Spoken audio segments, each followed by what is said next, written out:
योगेश, काय हो आज इकडे कसे काय चुकले? चुकलो नाही. जी चूक केली ती सुधारायला आलोय तुझ्याकडे. योगेश, मला माफ कर.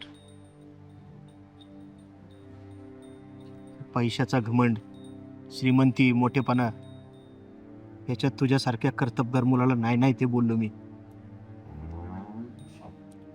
पण माझ्या पोरीने माझे डोळे उघडले. अरे, लग्न करण्यासाठी पैसा, अडका, जमीन नाही लागत. फक्त मुलामध्ये कर्तबगारी बघायला पाहिजे. पण आमच्या डोळ्यावर झापड चढली होती ना, काढणार कोण?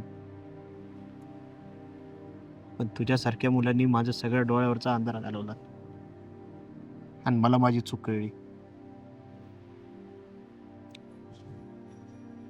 लग्न लावताना जर मुलगी सुखी नसेल तर त्या लग्नाचा काय उपयोग?